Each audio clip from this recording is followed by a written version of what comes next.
Welcome to the Billboard Mastery Podcast, where you will learn the correct way to identify, evaluate, negotiate, perform due diligence on, select the construction type, build, rent the ad space, and operate billboard signs.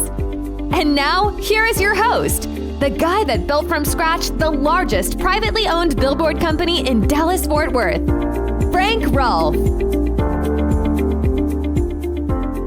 There's an old saying, think like a person of action and act like a person of thought. But the thinking part's a whole lot easier than the action. This is Frank Rolfe, the Billboard Mastery Podcast. We're going to talk about how to overcome your fear of taking action so you don't miss out on opportunities. And let's first note that when we're talking about taking action, the key component is responsible action. It would be stupid to go out and start building a billboard without a ground lease or a permit on someone's land you have no permission. It'd be way crazy to build a billboard out there that you have a ground lease on but no permit. Now, we're not asking you to do that. That's just dumb. But what happens when you see truthful opportunities? How do you get comfortable with taking action on those? Well, the first thing you have to remember is that fear is a good element to life. Fear, that adrenaline rush of fear, has two aspects. Good and bad. The good part of fear is it makes you try harder to mitigate your risks, to do good due diligence. That's all good things. But the bad part of fear is sometimes you just get frozen in your tracks and you can't really move. So how do you overcome that inability to move forward? How do you create the ability to make responsible, positive actions? Well, the first thing you have to remember is that without taking some risk in life, you can't really get anywhere. There's another saying that, behold the turtle, it only makes progress when it sticks its neck out. Because the way a turtle walks, a turtle can't walk unless its neck is stuck out of the shell, but then another animal might come and bite it. So you have to have some risk in life. I mean, you can't drive your car to the store without having the risk of running out of gas or having a car accident or many other factors. So life is about risk. But you mitigate your risk in your car, right? You make sure that it's got plenty of gas and the tires are good. And you try to buy a car in reasonable condition. You put your seatbelt on. So you can take action, right, as long as you do it responsibly. Now, here are some tips on how to take responsible action.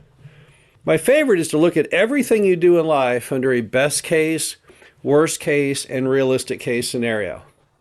The best case would be, what if everything you wanted to have happen on that billboard worked out just like you planned? And even better.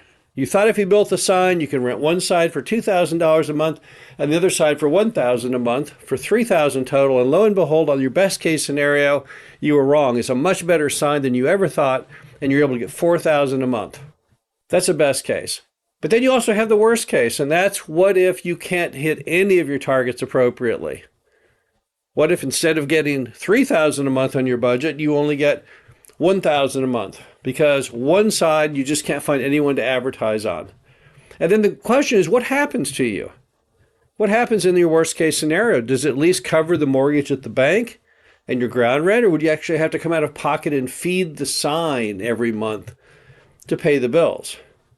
If you can't survive your worst case, don't do the deal. And there's a third case, the middle ground between worst case and best case, called the realistic case.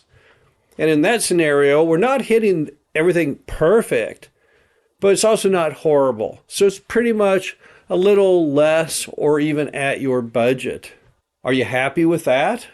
If the answer is, I can survive the worst case, I would be ecstatic with the best case and happy with the realistic case, then you can go forward.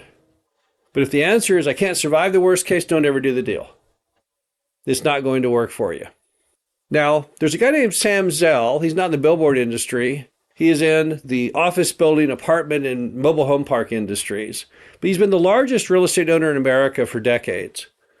And he always talks about the issue of risk and reward. That if you have low risk and high reward, you should always do the deal. And if you have high risk and low reward, you should never do it. But many deals fall in between that with high risk and high reward. You also, in addition to having your best, worst, and realistic case scenario, you also need to understand how much risk you're taking and whether or not that risk is appropriate. You don't want to do high risk situations unless they have insanely high reward. Most of the time you want to stick with deals that have low risk and high reward.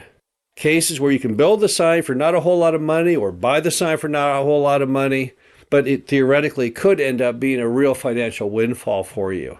Those are your safest and best deals. And also never enter into any agreement with anyone, whether to buy a billboard or build a billboard, without having some kind of escape clause if you change your mind at some point in the future as you're putting together the due diligence, trying to get the financing and those type of items.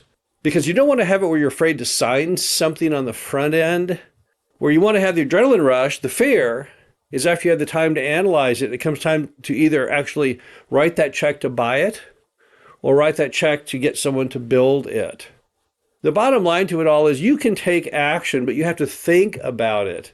You have to make sure that it's smart, that it's safe. Responsible action is the key to life. If you don't take responsible action, you can't get anywhere.